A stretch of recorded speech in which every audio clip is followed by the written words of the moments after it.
Will have to wait even longer to travel to Europe. The European Union will begin opening its borders tomorrow to 14 countries, but the United States is not one of them. That's because the EU is trying to manage the spread of coronavirus, and the U.S. has more cases than any other nation. Earlier this morning, we talked with travelers at SFO about the European Union travel ban. Maybe they have a good reason to keep us out, keep them safe until they see things calm down. Maybe if they do it for more, like let people with urgent causes come over, and maybe check and let some people go. Maybe we should stop letting people come over here a little bit.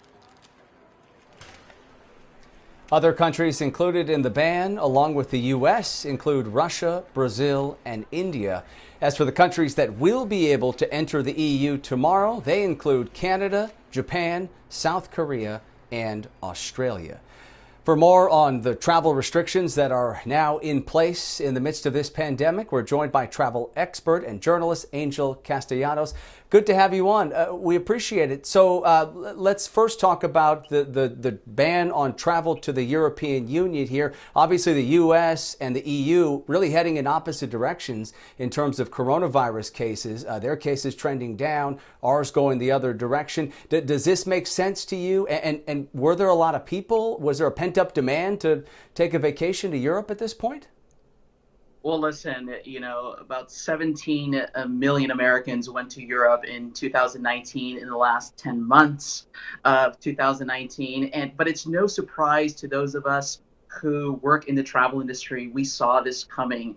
And that study that the European Union came out with is based on per capita infection rates. So it really has nothing to do with politics. It's all about the science, and they just really want to keep their numbers down.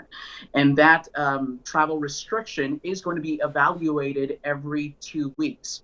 So I think that people shouldn't necessarily lose hope, but it is unlikely that Americans will be returning to Europe anytime soon.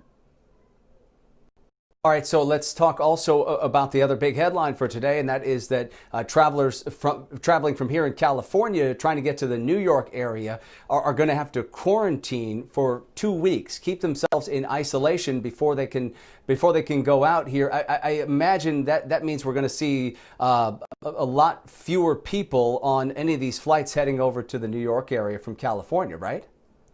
That's very true. And, the flight schedules have minimized quite a bit. Both the CDC and the State Department are discouraging travel that is not necessary at the time.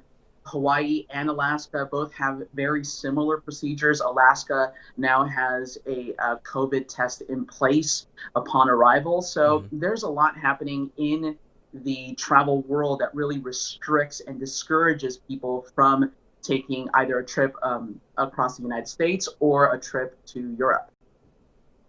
Okay, so Europe is out. A trip to the Big Apple is out. Where are some places that folks can get away to during these summer months when obviously folks have been cooped up? They want to try to get a break somewhere. What are some ideas you have? Well, in this country, we have some amazing, beautiful national parks. My Instagram feed is full of travelers doing social distancing vacations in the outdoors, going to states like Colorado, going to Bryce and Zion National Parks.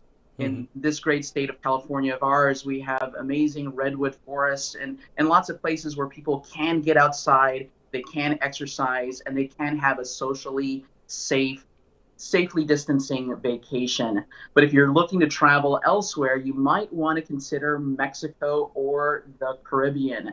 Mexico has very little restrictions for U.S. travelers arriving, and so does the Caribbean. Countries like Antigua, Aruba, Barbados are really kind of open for Americans to go to if they feel the need to travel and are healthy enough to travel. Yeah, absolutely. And that is the key. If they're healthy and they feel comfortable with the conditions on the way there. Really appreciate the insight and the suggestions. That's travel expert and journalist Angel Castellanos. Thanks for coming on. Thanks for having me.